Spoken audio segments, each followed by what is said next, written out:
Good morning, everyone. Good morning. We have 25-ish people on Zoom too, so I just want to say we're not even alone. I'm so pleased to see the turnout that we've had for this event, and folks at home, please feel free to communicate with us throughout the event on chat. We won't unmute the Zoom room, but we'll be available on chat. If you can't hear or there's problems seeing, please let me know, and Paul Pinson and I will try to troubleshoot that. But if someone could chat in and just say that you can hear me and see me and all that looks good right now, that'd be real helpful. Give me just a second. This is our first time doing hybrid Sunday schools. Got any response, Paul? Yep, got it. What do they say? They say all is good. All is good. Wonderful. Well, welcome. I'm really just so thrilled about this invitation. If you read in your newsletter, you know that when we did our adult formation series in the spring, I sent a letter to all the faith leaders in Decatur and invited them to come to an educational offering that we hosted here, the Displaced and Erased tour. And the Ismaili Center responded back to me and said, I read the letter, I've been on your website, I think we may have some shared values, and I'd love to explore the potential of partnering with you all on a service project. And I said, great. So I met with the representative at the center named Anush Momin, who actually works at the CDC, and we got to talking, and we were like, wouldn't it be great if you all visited us, and we came and visited you? And she's like, and wouldn't it be great, since we're focused on climate change this fall too, that we did a panel together on faith and climate change? And I said, wow, that'd be really great. That's a lot of things. And anyway, we've put the panel off for now. So we're looking to maybe do that in the spring, just because we thought that these 3 interactions would be a great way for us to get started in community with them. So mark your calendars for September 26th. Not only is that the global day of service, but it's also World Rivers Day, and so we're looking at possibly collaborating on some river cleanup with the Chattahoochee River Protectors. So anyway, I want to throw that date out there, and we'll continue to publish the other dates about when folks from the Ismaili Center will come here and when we will be visiting there as well. I also want to just introduce Salmoon, who is currently sitting behind most of you all, and folks at home, I'm sorry you can't see him. I'm not going to try to turn around the camera and next to you, but he will be our guest preacher also today at an 11:30 service, and is a research assistant with Dr. Deanna Womack. I know a lot of you are reading her book right now in the small group Neighbors, but also she'll be with us here next week. So with that, I want to then introduce Dr. Jim Hoesterey, who is also a parishioner of ours, who teaches at Emory University in the religion department and is a cultural anthropologist and studies Muslim communities around the world. And I'll let him talk from his expertise once he gets up here, but we're so pleased to have you here with us. And what a blessing too that we have a parishioner who has so much experience in this world already and with this faith tradition. So with that, I want to say just one word, and then we'll pray, and then we'll get started. I do want us to think about this together as a kind of pilgrimage. I think that anytime someone prepares for pilgrimage, they're preparing to be met by God on a journey. And so I wonder and offer this metaphor to you as we get started about how this journey into Islam and this journey towards our Muslim neighbors can be like a journey of pilgrimage. So I offer that metaphor. Let's pray together.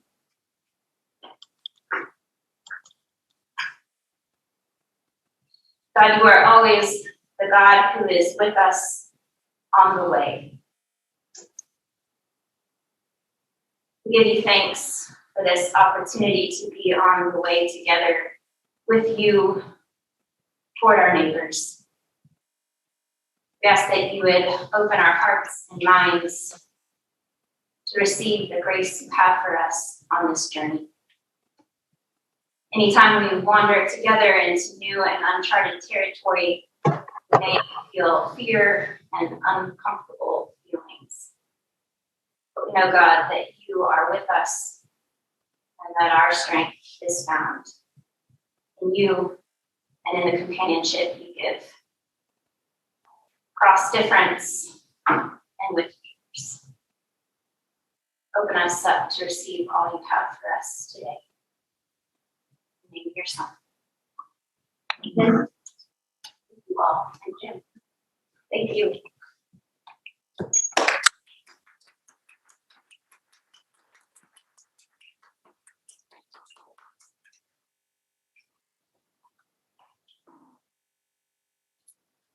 Thank you. What a beautiful introduction and invocation and prayer for us today. Thank all of you for joining, all of you on Zoom. I see you out there. What a nice community to be in. I told Reverend Nicole the other day when we came in for a sound check and tech check that it was the first time I had been back in the building since COVID started. We tuned in to whatever ability we could for a while on Zoom, and we were participating in different ways, but it was always, we always felt part of this community still. And most recently, my father passed away a couple months ago, and I felt the prayers from the community, from Mother Amy, Mother Nicole, David Draper, you're out there. David sent just a beautiful note, and I just wanted to acknowledge that because we've been so separate for so long, but in those important ways, we're still part of a community. And I think this is, as a way of re-inhabiting, at least the church for me, this is a pilgrimage and a chance to kind of move together, not just as parishioners here, but as people in this community. We always talk about globalization or difference as something that's always out there, but this is going to be a really neat chance, especially with the Ismaili Muslim community in Decatur, where they have a Jamaat Khana, is kind of the name of their mosque and community center. And I've had several students at Emory over my years that are of the Ismaili background and have been involved with a lot of their service there.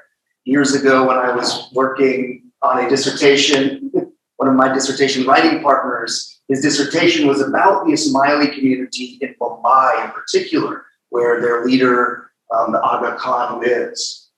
And so it's interesting, his whole dissertation, and believe me, I read every draft, every version of it, was about this concept of seva. This idea of seva is service. And for Muslims worldwide, but especially the Ismaili community that we'll get to know, service is an important part. And, over my years of becoming a skeptical, jaded academic, I used to really love the interfaith dialogue stuff. And, isn't this interesting? We get together and believe what we believe. But sometimes it has the feel of like just meeting in 5-star hotels, having bagels together and saying that we all agree on the same thing, that there's God. And when I talk about Islam today, at its root, it is a reform religion, not a new religion, based in the Abrahamic belief in one single God. That said, there are theological differences, and we'll talk about some of those, but I also want us to think about Muslims as people, and as people in our communities, as our neighbors. I'm so glad you're reading Professor Womack's book, and I'm so grateful for her to come next week. But we are meeting our neighbors. And I would say in terms of our Christian tradition, the other thing we're meeting are often strangers. I think when they did a survey, the Pew Research Center, only half of Americans really knew a Muslim. And so in the tradition of Christ, of not just seeking out strangers to help, but a kind of active welcoming. Those who were here a few years ago when Brennan Reed did a whole section on this, especially in, I think, 2016, at the kind of height of immigration debates and crises, that ultimately Christianity is one to get to know thy neighbor and their stranger neighbor and to find community with them, to welcome them. And the Ismailis have been part of the Atlanta community for a long time. And not just Banush, who's working at the CDC, but they're often in a kind of higher socioeconomic jobs now. And they were probably immigrants 2 generations ago. But the Aga Khan in particular, and we'll get to talk about who he is, kind of their leader, has a tremendous devotion towards international service in their development network, and then also paying for first-generation Ismaili students to go to college. So most of those kids that I had at Emory, their parents, or the Aga Khan Foundation and their religious community was helping invest in that way. I had a colleague years ago at Stanford also, who was Ismaili, And he said he did probably 20 hours extra of service every week, and not in a bragging way, but we were just talking about Ismailis. So today what I'd like to do is kind of first reiterate that I'm a cultural anthropologist by training, not someone in Middle Eastern history or Islamic social or Islamic sciences, jurisprudence. Although I think that's important, and I'm going to give some of that introduction today, I'm at heart as a cultural anthropologist who does work mostly in Southeast Asia. I'm about people and about Muslims as people and how do they actually live a religion. So oftentimes, as we'll get to, people ask questions like, well, what does Islam say about that? Or what is Islam's views on this? Islam doesn't have any views about anything, and Islam doesn't say anything about anything. Muslims say things about people, have ideas about religious authority, etc. So I just want to kind of frame it in that respect for us. I start with these two pictures here.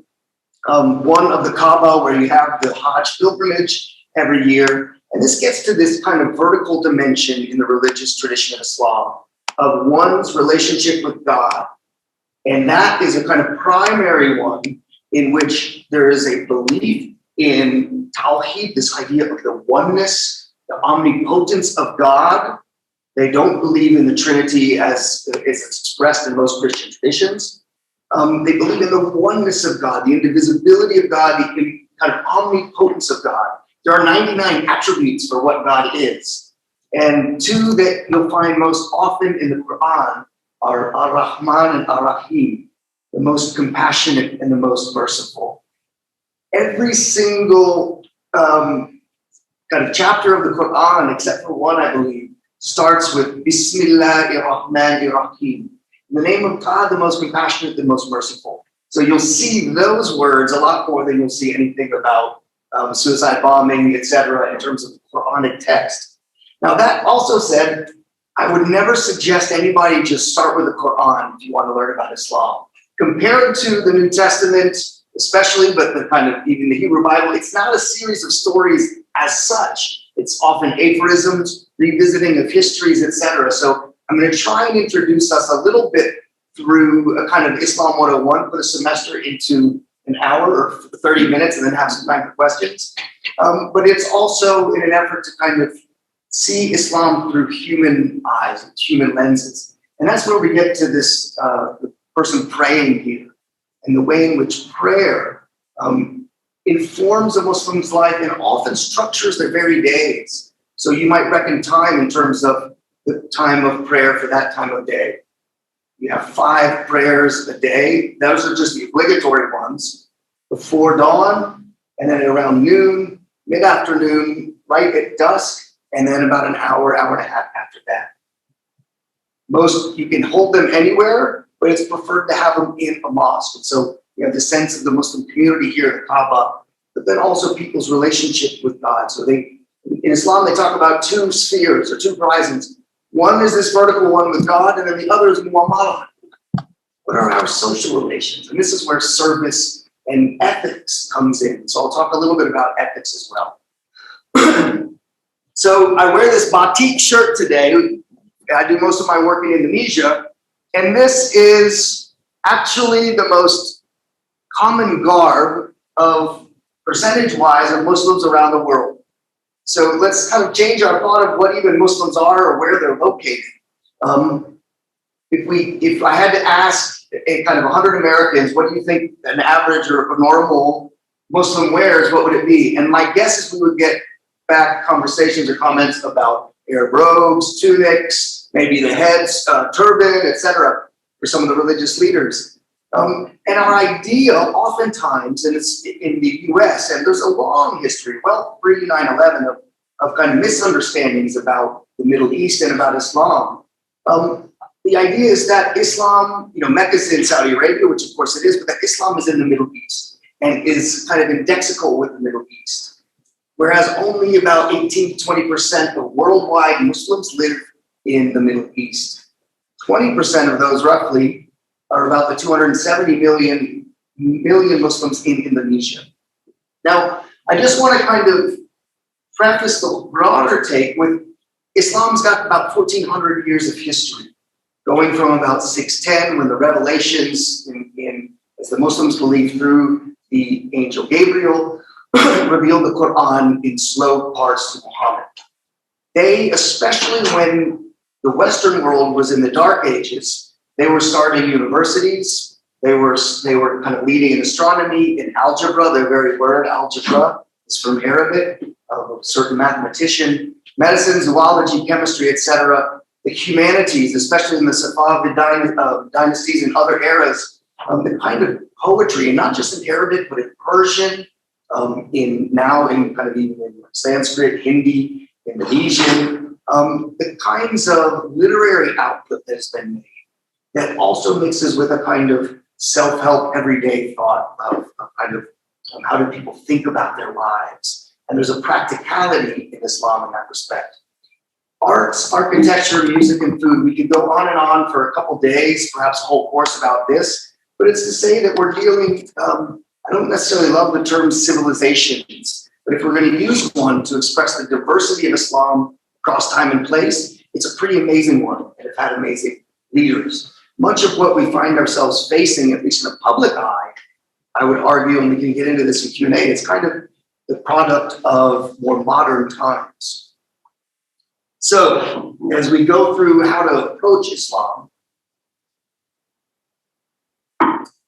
I want to just address 3 questions off the bat and use them as ways to kind of talk about how are we trying to learn about strangers? How do we go into the relationship, and what do we bring with us? And I think even for the most progressive of us, when we talk about Islam, something shifts or changes. You know, one of the first questions that people often ask is, what do Muslims believe? And in many ways, this is an important question because there is belief there. There are belief in angels. There is belief in the judgment day, especially. So eschatology rings really heavy in a lot of the Quranic verses.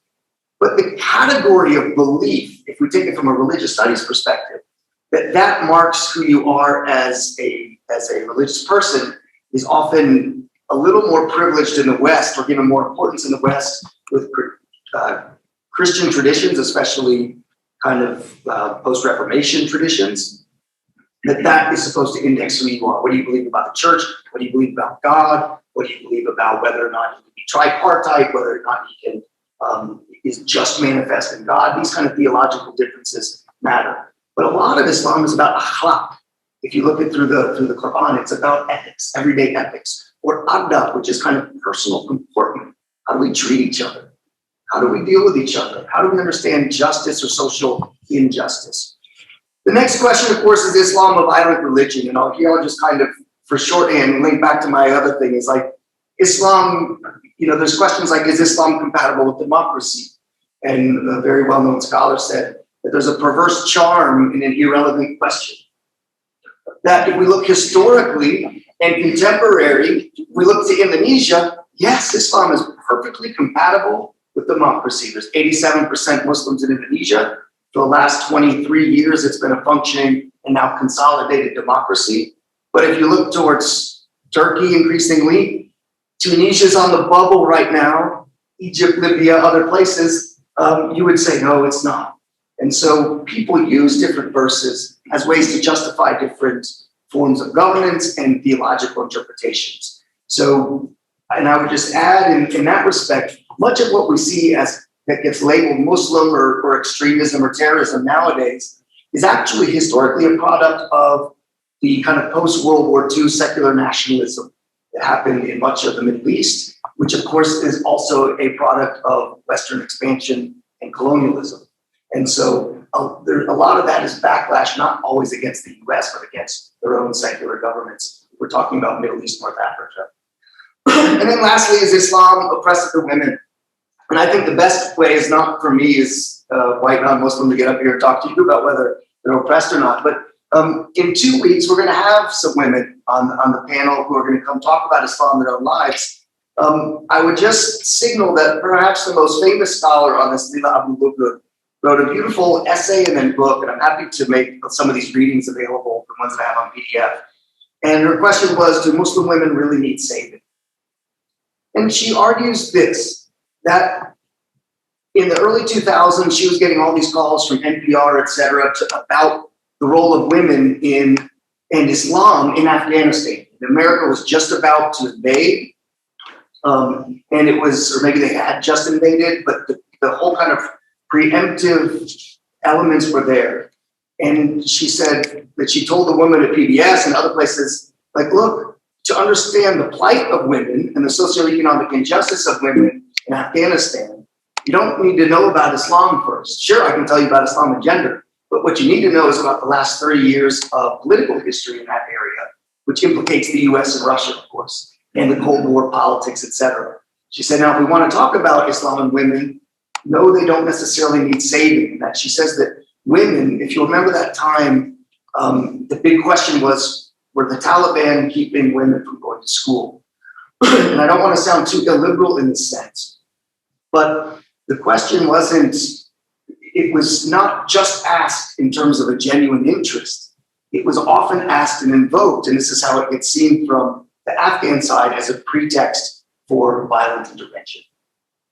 So Abu Luga talks about what are the categories we use? What does the phrase human rights really mean when we talk about women? And she said, very bluntly, she said, none of the women that I work with, and she's an expert on gender, have ever really wished they were not Muslim, or have even envied the West in the respect of women.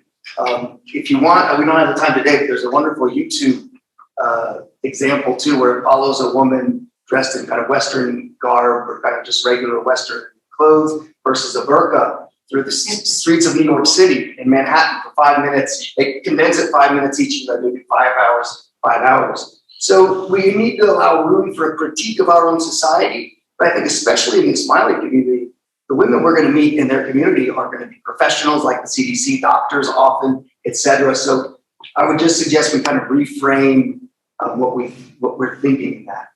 Do you mind just giving me a time? I forgot that I don't have it here. Yeah, it's 11:39 or 10:39. Okay, that's good. I've already gone over 20 minutes. Okay, thank you.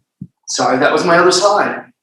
So that's her book there. There's also a PDF article. I'm happy to share stuff to a common group. And then on the right, I had the wonderful chance to meet Munira Ahmed, who was getting her idea to claim this Americanness to her Islamic identity in the shadow or kind of a reproduction of that Obama image for hope.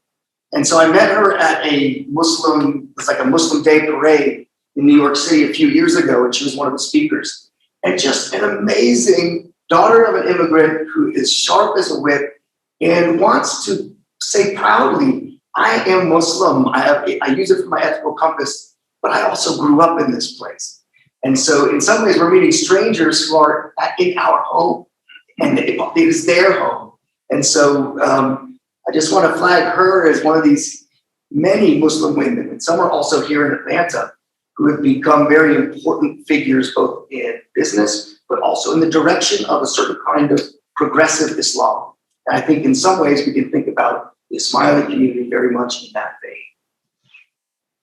Okay. So I promised and just told you that I don't like to take the basics of Islam says this, Islam says that. I have to give you some of it. And you guys all may know this already, but allow me to just give you the 5 pillars. The first is the confession of faith. La ilaha illallah. There is only one God, and that God is Allah. There is no other God other than Allah. Muhammad Rasulullah. And that Muhammad is his prophet and messenger. And for 95% of the worldwide Muslim community, Muhammad is the final messenger. And so in this respect, what I want to emphasize is that Islam and Muhammad, at that time in 7th century Arabia, Muhammad, as he got these revelations, was thinking, look, this is calling back. This was a time in Mecca. The Kaaba was still kind of an oasis of sorts. It was a center for trade and pilgrimage, but it was a time in Arabia where there was belief in polytheism. You would go for different gods. Clan affiliations with deities were also popular. And he wanted to return it to monotheism, this idea of tawhid, the oneness of God. And so for Muhammad, the oneness of God was the most primary correction that he was making. And he also built on Jewish and Christian traditions. So if you look through the Quran, there's a lot of flattering stories about Jesus, about the Mother Mary in particular, but they don't believe Jesus was divine. And it's a theological point that they make and say, and it's in the Quran, that he was a great prophet. They named 26 prophets that they acknowledge throughout the history of religion, but they argue that Jesus was not divine, but that he was chosen as a both prophet and messenger to give the message of God. And so Islam thought itself, and Muhammad, they framed it as a completing, a perfecting, if you will, in their eyes of the Judeo-Christian tradition in the kind of belief in an Abrahamic God. And the person of Muhammad, I would just add, here in recent years, you'll see some people with the "What Would Jesus Do" bracelets. That's one of the ethical mantras of just daily life for Muslims, is the Prophet Muhammad as the kind of uber exemplar of how to behave, and not just how to pray to God and how to get close to God, but how do you treat your fellow citizens? How do you treat those? And Muhammad at that time, so he was 6'10", was basically when he got Common Era, he got his first revelation. Prior to that, he was a trader, and he would go on these caravans throughout the Middle East. He got to know he got to know Christians, Jews, Zoroastrians probably. And at this time, he was known as Al-Amin, or the trustworthy. In fact, as the lore goes, that's why his wife, Siti Khadija, wanted to marry him. She was the one who owned the mercantile shop, and he was basically the salesperson and would deliver the goods. And so in that respect, it was his title of Al-Amin, the trustworthy, that allowed him to do business. But it took him, despite that title, quite some time before people, especially his own tribe, the Quraysh tribe in Mecca, would acknowledge Islam. So for part of that time, he had to go to Medina. This is called the Hijrah, or kind of emigrate. And he had been invited by Medina to come up with what became the Medina Charter, which you could argue, some historians might argue against this interpretation, was one of the first democratic charters. Not democratic in the sense of having a vote, but in terms of equal rights. And because in the city of Medina, you had Jews, Christians, and then eventually that was where the Muslim community first formed before they went back to take over Mecca and spread. Now, the second part, and the Shahada is in the Arabic here on this one picture here. Prayer, I talked about already, Salah, 5 times a day, but there's also supererogatory prayers that you can perform if you want. If you have a special problem, you can stay at night, go home and go to sleep, and then come back to the mosque or stay up in your house and do this iktikaf prayer or Salat Istikhara, where it's something where you have a problem. Should you change jobs?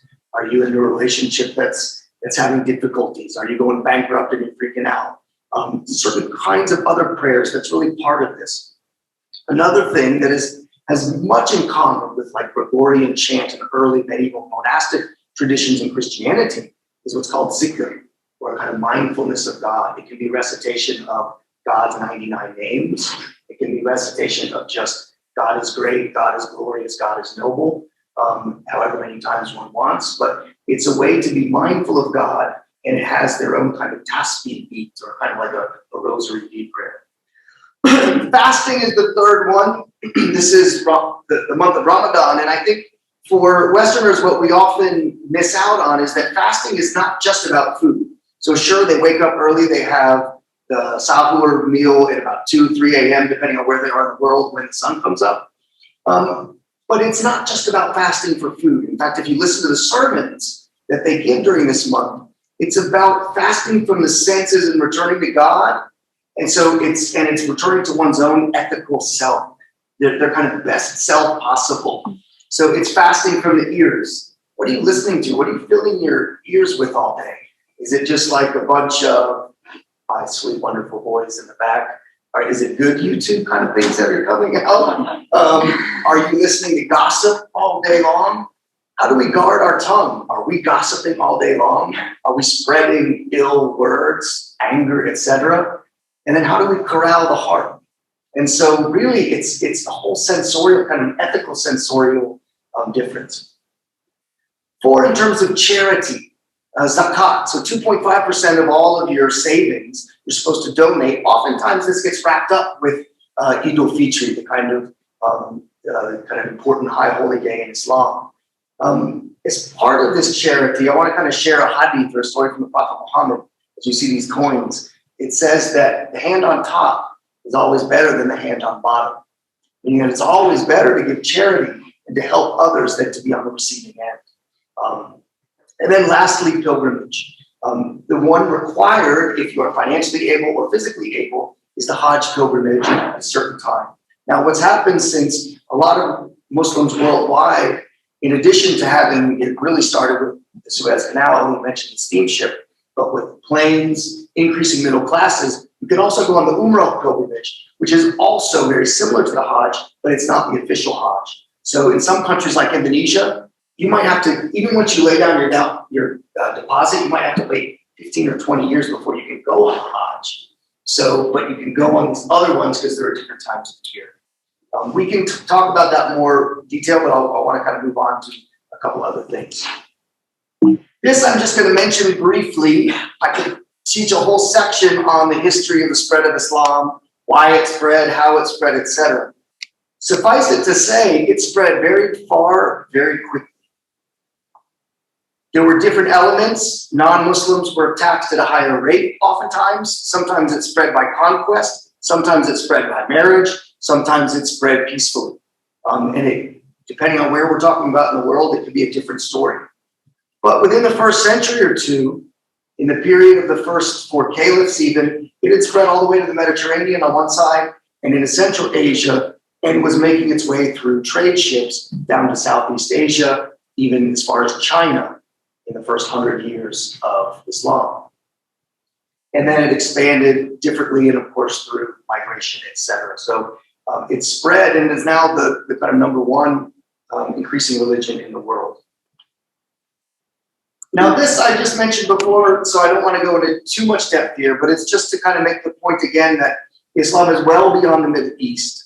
And so if you just look at India, Pakistan, and Indonesia, that's about half to 60, 70% of Muslims worldwide. Saudi Arabia in some respects has an influence that is a little more in terms of them being the home and the guardians of the holy cities, and in the ways in which a certain kind of Salafist or kind of more conservative fundamentalist or reformist Islam has come about. We can talk about this more also. I've mentioned just a little bit on this history already. It comes with the Prophet Muhammad having this revelation. And here you see the kind of beautiful paintings, these long histories of paintings. And this is the revelation from Jibril, they call him Gabriel, to Muhammad. Pictured here without his face. Although I'll just briefly say that there's not a ban on iconoclasm worldwide. There are many publications that actually Muslims have drawn Muhammad's face, but that's for another day. So he hears this revelation. He thinks he's crazy. He goes up into the hills and into the cave and tries to understand how these revelations are happening. He asked his wife, "Am I going nuts?" She said, "No, keep listening to the voice of the angels." As I mentioned earlier in the final paragraph, the main thing that he did and why it was such a problem for many people, remember Mecca was also this city where a lot of these people came from polytheistic traditions and brought money into there, but that he believed that God was only one and that God measured the worth of their people by their devotion. So there's a saying from the Prophet Muhammad, the best person is those who have the most value for others, and the best person is the person of the most faith or kind of God-fearing consciousness. Now, in terms of the broader history of Islam, they talk about the 4 rightly guided caliphs, and this will get a little complex maybe when we talk about the ways in which different sects have gone in Islam. The main argument that happened, especially at the 4th caliph, but it started at the 1st, where Abu Bakr was chosen to succeed the Prophet Muhammad. Prophet Muhammad died rather suddenly. He didn't necessarily leave explicit orders, and those are debated and argued. There's nothing necessarily in the Quran, but some people of the Shia version or sect of Islam argue that the Prophet Muhammad said that he wanted succession to go through his family. So when we get to the 4th caliph, Ali ibn Abi Talib, or Ali, He was the nephew of the Prophet Muhammad, the husband of his only surviving daughter, Fatima.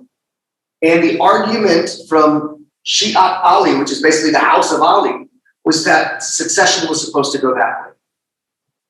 For most of the world, the Sunni Muslims, they argue no, it was supposed to be chosen by each person and goes on from there. Now, the caliph, as it became known, transferred cities depending on who was in political power. It transferred different kinds of persuasions in terms of theological persuasions of Islam, up until the point in 1923-24 when it was in Turkey, in Istanbul, and by that point it had become kind of a figurehead. We could do a long lesson on there, but just to make the point that caliph doesn't always mean what we think it does, and there was never, certainly always, any kind of uncontested ruler in Islam. First four caliphs themselves were all brutally killed. I don't even say that in jest, I'm saying it in terms of the way in which transitions of power happen, especially early on. Now, eventually for the Shias, you had one more split, which we'll get to, that splits the 12er Shias from the Ismaili community that we'll work with. In terms of theology, there's also 6 articles of faith. I'm just going to kind of make this point quickly because it was something that Muslims, if you ask them, what is Islam, what are your basic beliefs, ideas, this is something that would come up. Although, as I mentioned, I don't think these articles of faith necessarily are the primary movers of the way their religion gets practiced every day. The Holy Quran and the Hadith are definitely the most 2 authoritative sources. The Holy Quran even more so in its original Arabic. So even when you see it in translation, it will often include the Arabic. It's believed that God revealed it particularly in Arabic, and there's an inimitability to it that you cannot reproduce it as such in another language. This has been a debate, and people have been called heretics for wanting to pray and do the prayers in another language. But by and large, it's in Arabic. Even if the people, as they recite it, don't necessarily understand all of it. And then hadith, the sayings of the Prophet or the Sunnah are kind of stories of his life. And so there's a whole politics of history, of historical revision that happens in most faiths, ours notwithstanding. And there's a bit of bias, a patriarchal bias in some of these, in terms of what gets counted as authentic. You have to do the whole chain of transmission. So-and-so said, heard it from who? Who heard it from who? Who heard it from Muhammad himself. But these are the kind of moral aphorisms that the way the hadith function in their society. Kindness is a mark of faith, and whoever is not kind has no faith. These are the kind of tidbits that in sermons the preachers in Islam would often grab from both the Quran and the hadith. Now, Sharia law, I think I'll just say briefly, is a concept that we have in the US that often, especially in some states, has been manifest in a fear of like, oh my gosh, we have to have a law to ban Sharia law. And Sharia law was developed over the course of centuries. There is no single Sharia law. Even in Sunni Islam, there's 4 juridical schools. Most of the Quran, in terms of law, is kind of boring. It's family law, inheritance law, other things. It doesn't give an answer to everything. There's some in there in terms of punishments for different kinds of vices, offenses, etc. But much of the Islamic courts throughout the world today are also in some kind of connection or relation or conversation with a kind of modern civil system also. And so I think this is where we also get the danger of saying, well, what is the take of Sharia on this or the take of Islam on that? As I mentioned, I think Islamic ethics is for our purposes, especially as we think about the way in which the Ismailis think about this category of service, to think about akhlaq. This is what I meant. I said earlier, the best from among you are those with the best akhlaq, the best kind of ethics. It says manners, that's the more adab than akhlaq. And then this other one that I thought was interesting in the way in which Islam is now online in social media. Here you have on this Tumblr site. Oh Allah, as you have beautified my outer self, beautify my inner self, my akhlaq, my adab, my ethics, my manners, my moral comportment. And in Islam, there is a heightened emphasis between the outside world, the zahir, the bati, kind of inside of us, the qalb, the heart. The heart in Islam is thought to be a moral organ. And there's a saying from the Prophet, there's a piece of flesh in our body, and if that piece of flesh is pure, so too is the entire body. If that piece of flesh is soiled, so too is the entire body. And that is the qalb, the heart. Now, I want us to think about Islam in America. Could you tell me how I'm doing for time? Sorry. Yep. You're at 10:57. 10%. Okay, I'll wrap it up. I thought I was going to have my clock up here. And my sweet boy back there, Marcus. That's Islam in America. I can also give us other books in addition to Professor Womack's. If you're interested in different parts, some of them are up here. One that looks at Islamophobia and the history of Islamophobia, but others that look at just everyday Muslim life. This one by Suad Abdul Kabir, Muslim Cool, Race, Religion, and Hip Hop in the United States. And so here's where I would also suggest, and this will be one of my final points as we kick off one of several sessions and then chances to meet our friends and neighbors. I would argue that we're not just doing interfaith work in this journey that we're going on. That if we look at the Ismaili community in particular, the Ismailis have been doubly marginalized. So the Sunni are the majority, 85, 90% of the world is Sunni Muslims. And then even within the Shi'is, Ismaili is a smaller sect compared to the 12-dayers and others, which the 12ers, which we could talk about at another time. And so in a place like India, which is Hindu majority with some rampant Hindu nationalism, especially over the last 20 years, 30 years, they are doubly marginalized. They're marginalized within the Indian state. And remember, Mumbai is the center of the Ismailis now at the moment throughout the world. But then there are also other Muslims are suspicious of them as well, because they have these Jamaat khanas, which are really their own kind of mosques and social spaces, because they've had to, in many respects, as the powers that be have crumbled where they had been settled, they face these challenges. Then they move to a place like the US, where you're marginalized in one sense because you're often South Asian community. Most Ismailis are from South Asia, as we understand it now. But then also so you're marginalized from the general population, but then also within Islam in America, there are different racial tensions. There are theological tensions between Shi'i and Sunni. So it's not one glorious or even one unified community in America. And then we have different, and if you go to just talk to the Muslim Student Association at Emory, you can get all of these insights. Within African Americans and South Asian Muslims in the US, there can also be felt mutual feelings of marginalization. Oftentimes African American Muslims will feel a sense of racism directed at them in ways that they feel is kind of a religious and a cultural racism. And so I would just ask us, as we think through this, what part of this project and encounter is also social justice, especially in this broader climate? And how can we understand our Ismaili neighbors, not just as Muslims, but as Muslims who are marginalized on a couple different axes? That doesn't mean that they are living in poverty and not, and can't go out in their community. We're going to see a thriving, huge center over there that's going to be just really wonderful to look at. And they're doing important things in our societies, like doing our surgeries, being at the front line of the CDC, et cetera. So I would encourage us to think about understanding and coming to these strangers from a human perspective first, which is why I'm so grateful for the interfaith service part of it. And maybe as we meet them, ask them about, well, what are your ideas of seva, of service? And get to know their religion through them as people versus get to know them through their religion, if that makes sense.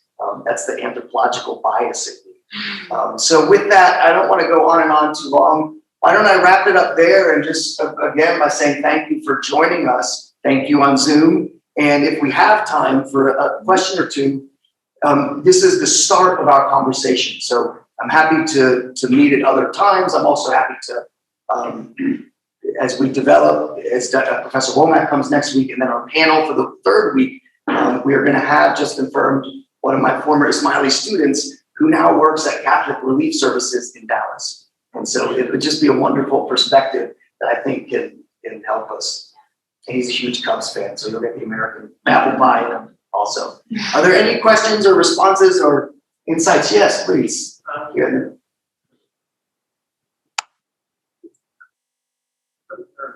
Go ahead, yes, and then we'll go You mentioned or history that in 610, the Revelations and Muhammad.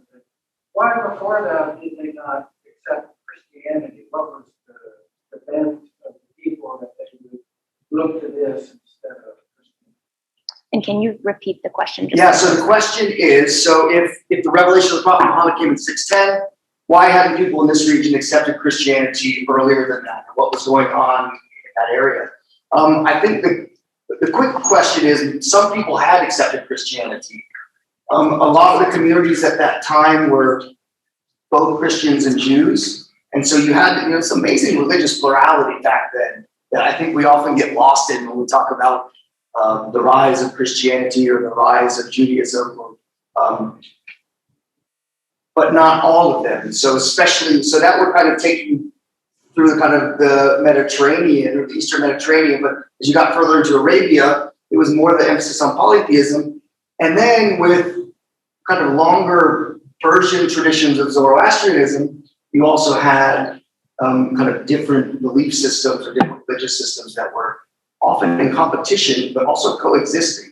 If you look at the Quran, this can be debatable, or some people will take offense at this, but colleagues or scholars will talk about how the Quran, yes, it's in Arabic, but it's a multilingual text because you can see early Sumeric words that they chose a certain word in Arabic that were meant to show the Sumeric word that fitted better than the Arabic. And so there's a lot of cross-pollination. And I think you can also say that, to this day, of course, there are Christians there who have not converted to Islam in the wake of the rise of Islam, and certainly, of course, Muslims in that area. So I guess that would be my quick way of saying some converted, but you have this competition of both ideas. You had a question too. Thank you. Yeah, I'm curious about in the United States, our history. When did Islam begin to become a reality in early America? And how did that look? Thank you for that question. So when in the history of the U.S. did Islam come here or emerge? So there are archaeological records in South Texas. I grew up in Dallas, Texas, and I find I've always had this love-hate relationship with the idea of Texas as a nationality. So I was in an internet cafe years ago in Indonesia. This friend of mine who was pretty hardcore conservative Muslim, spoke great English, and he laughed at me and he said, "Jim, I'm looking up this article right now that says that on George Bush's ranch, they might have found Islamic remains or from like an old prayer house." And I kind of laughed. But historically, right, the Spanish are there. You had Islam in Spain for a long time before. But in terms of what we think of the territorial U.S. now, not that Texas wasn't, but with slaves. And so you had people who were, there's a biography, I almost thought about talking about it today, but it was going to take me too far afield, of a Muslim elite who was sold into slavery in West Africa and then made it here, and then ended up, he was already literate and wrote his own biography as a slave here. If you look at a lot of the cemeteries and archaeological records in like South Carolina, et cetera, you'll also find evidence. And then also it became part of the broader Gola cultures that we can see. Yes, Christianity has also become an important part of life for many African Americans, as has Islam, certainly through the history of Atlanta. Not just Nation of Islam or the Black Panthers, but the way in which other communities have and continue to thrive here, sometimes divided not just by Sunni Shia, but by their nationality of origin. And we'll have at least one, maybe two Muslims from Central Asia, from Uzbekistan, who are going to join our panel in 2 weeks. So there'll be a non-Middle East. There's a question in the chat here. This may be too big to address in the amount of time, but what are the main differences between the Sunnis and the Shias with regard to their beliefs? The simplest, quickest answer, thank you for the question. What are the major differences in beliefs? The most basic one is that whether or not Ali should have been the successor. So do you have succession through family? And in fact, the Aga Khan of the Ismailis traces himself back through lineage to the Prophet Muhammad. And so that's the primary thing. Now, what I will add to that, though, especially given the history of U.S. expansion, imperialism, military presence, whatever we want to say, in places like Iraq. Sometimes, including our current president years ago, there was this argument that, you wanted to divide up Iraq into 3 sections because you had the Shias over here, the Sunnis over here, these other groups here. And they said these sectarian hatred between these groups of Muslims is so ancient. And most scholars would challenge that and say, no, any sectarian kind of animosity is often politically produced. So we talk about sectarianization. So a lot of the Sunnis and Shias actually had no problem before. A lot of Baghdad, it was actually the US, because we thought of this, where we walled off and made different neighborhoods for different people. Whereas the Sunnis and Shias, yeah, they have different theologies, etc., but they've been living side by side, comfortably, not in necessarily total harmony, but for a long time. And so that's, I think, how in the broader world we should think about sectarian difference within Islam.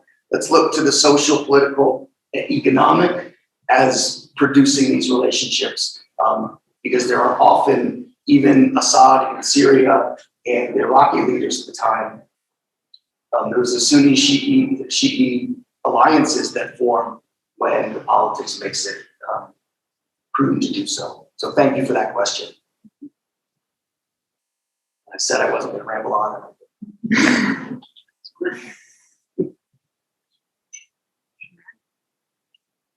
Well, I know Jim is very generous too, and has said that if anyone has any questions and wants to reach out over email, you all are welcome to do that too. Obviously, he's our in-house expert and has a lot of information. If you'd like, I can put together some of the PDFs, like short, readable things, not a bunch of academic jargon. And one of the things I think you guys would love, especially in anticipation of this, is there's like a 50-page State Department printout, nice glossy thing. It's on PDF of Muslims in America, or American Muslims. And it really tells a bunch of cool stories. And that might be a way to make it more real to us also. So we'll figure out a way to get those posted in the adult formation some way.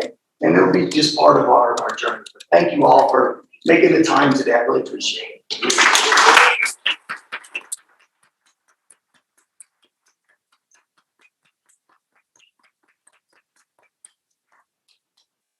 Lots of accolades over the And thank you, Zoom. Yeah. Our Zoomers, thank you for making the time and joining us.